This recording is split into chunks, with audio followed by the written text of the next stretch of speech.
Capítulo 1. Un antes y un después. La mañana del 7 de marzo de 2005 comenzó como cualquier otra. Me levanté, desayuné, terminé de hacer maletas y me preparé para ir a una entrevista y sesión de fotos para la revista Nueva.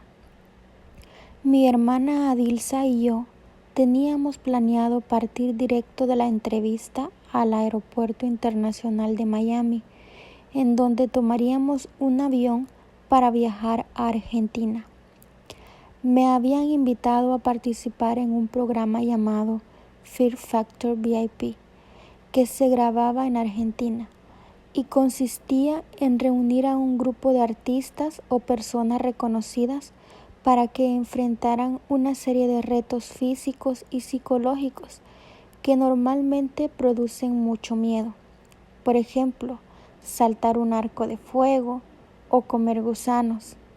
Este proyecto me tenía muy ilusionada, ya que no solo constituía un reto personal, por ser un programa diferente al que había hecho anteriormente, sino que también participarían en él algunos de mis queridos compañeros de trabajo, como Ludwika Paleta y Johnny Lozada, y me brindaría la oportunidad de conocer Argentina, lugar al que siempre había querido ir. La vida me sonreía. Acababa de terminar de grabar mi última novela, Mujer de Madera. Vivía con mi novio, Luis Fonsi, con quien recientemente me había comprometido, y estaba por embarcarme en esta nueva aventura con Fear Factor VIP. Pero una sentencia alojada en mi seno derecho estaba por cambiar mi destino para siempre. Antes de partir a la entrevista, Fonsi y yo discutimos sobre alguna bobería y nos despedimos un poco enojados. Él iba rumbo al estudio. Era el primer día de grabación de su próximo disco, y para peor de colmos, en el camino se le pinchó una llanta del carro. Cuando me llamó para contarme, yo le respondí en broma que eso le pasaba por irse de la casa enojado. Como yo estaba yendo hacia mi entrevista, no había nada que pudiera hacer para ayudarlo. No le quedó más que llamar a una grúa y tomarse un taxi al estudio. Sí, fue una mañana algo agitada, tal vez por el estrés que puede causar el comienzo de proyectos nuevos, pero nada fuera de lo común para nosotros.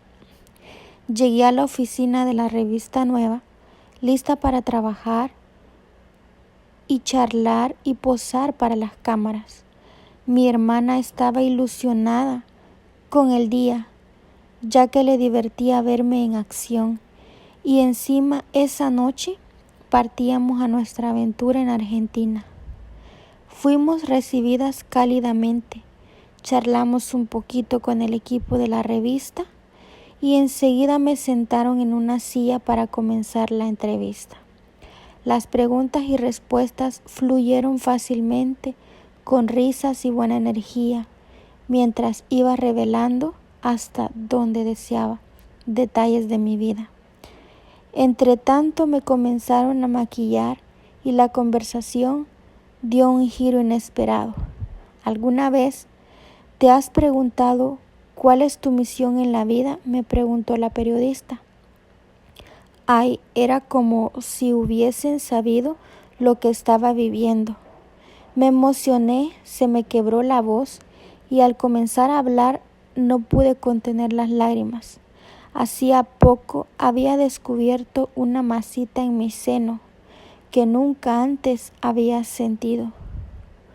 Por precaución me mandaron a hacer una biopsia y estaba esperando que me llegaran los resultados en esos días.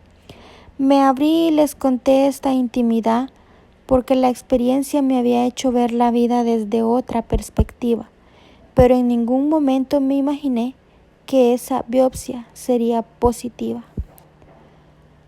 Simplemente dieron en la tecla con la pregunta, porque lo que yo creía que solo sería un susto, me había hecho recapacitar y pensar en las demás mujeres que pasan por lo mismo o más.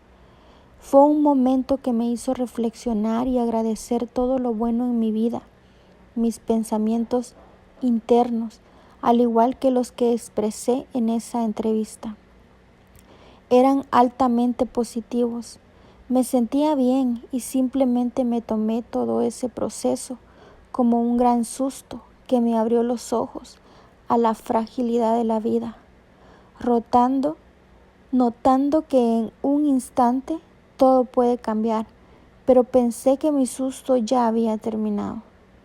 Concluí la entrevista diciendo que quizá mi misión era ayudar a otras personas que tuvieran que pasar por lo mismo. Jamás pensé que primero me tocaría hundirme en la profundidad de esta enfermedad y descubrir la manera de navegar lo que vendría para lograr sobrevivir. Al finalizar la entrevista, me sequé las lágrimas, me reincorporé y, como bien dijeron en ese artículo, me puse mi traje de guerrera para dejar de lado mis problemas personales y darles lo mejor de mí en la sesión de fotos.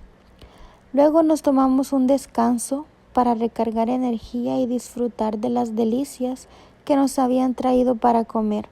Adilsa, mi hermana, se sirvió un panini de salmón y se sentó, lista para echarle el diente a ese sándwich al que tantas ganas le tenía. Pero la interrumpió el sonido de mi celular. Mientras estoy en una entrevista o una sesión de fotos, suelo darle mi celular a mi manager para que atienda mientras yo no esté disponible. Me gusta dedicar atención exclusiva a mi trabajo en ese momento. En esa ocasión le di mi celular a Adilsa, no solo por ser mi hermana, sino porque estábamos esperando el resultado de mi biopsia. Me serví un plato de comida y me senté justo enfrente de ella, dándole la espalda. Al escucharla atender el teléfono le pregunté enseguida quién era y ella muy entusiasmada me contestó: «Ay, es Adalín». Adalín es mi otra hermana y Adilsa asumió que estaba llamando para pedirnos que les trajéramos algún regalito de Argentina. Estaba distraída y no se le había cruzado por la mente que la llamada podría ser por otra razón. Yo seguí comiendo, esperando escuchar más detalles de la conversación, pero de pronto noté un silencio sepulcral, nada característico de Adilsa. Cuando me di la vuelta, sobre su silla solo quedaba el panini de salmón intacto. Adilsa había desaparecido. Me entraron unos nervios que me nublaron la mente. No sabía si debía seguir comiendo o debía pararme y salir a buscarla. Era raro que mi hermana se hubiese ido sin avisarme. Algo me decía que la noticia no era buena, pero en el fondo me daba aún más pánico enterarme que lidiar con los nervios de la incertidumbre. Terminé de comer como pude, me cambié de ropa y me alisté para la sesión de fotos, siempre mirando de reojo a ver si aparecía mi hermana. Di lo mejor de mí, sonriendo y coqueteándole a la cámara, pero de pronto me carcomía la angustia. Algo no estaba bien, yo lo sabía. ¿Dónde se había metido mi hermana? Clic, pose, clic, mirada seductora y así sucesivamente. Pero la ausencia de mi hermana, a quien seguía buscando con la mirada entre fotos, me tenía loca. Al tercer cambio de ropa ya no podía con los nervios. Necesitaba desahogarme, hablar con alguien, pero mi hermana se había llevado mi teléfono y yo no podía hablar de algo tan personal con el equipo de la revista. Debía mantener el profesionalismo intacto. Finalmente me animé a pedirle prestado el celular a la muchacha que tan gentilmente me estaba ayudando con el vestuario. Buscaba hablar con alguien cercano que me conociera y sin embargo no me animé a llamar a mi hermana Adalín, quien probablemente me podría haber esclarecido el misterio. Adalín no solo había hecho desaparecer a Adilsa, sino que era ella quien tenía permiso para recibir el resultado de mi biopsia.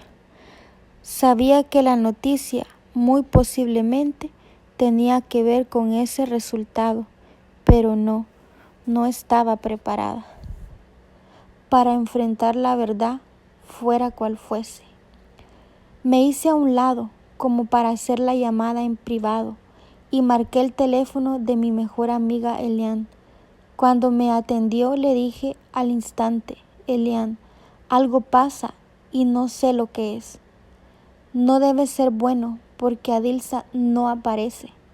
No recuerdo lo que me respondió porque los nervios me trastornaron los oídos. Tampoco sé bien cómo terminamos la conversación. Le devolví el celular a la muchacha y me dirigí hacia el baño en busca de un espacio a solas para reincorporarme y seguir adelante. En el camino vi a Adilsa finalmente sentada en un escritorio al final del pasillo.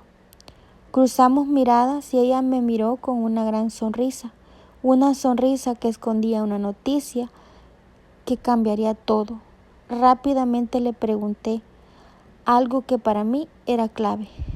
¿Y Fonsi no me ha llamado? Sí, que viene para acá, me respondió.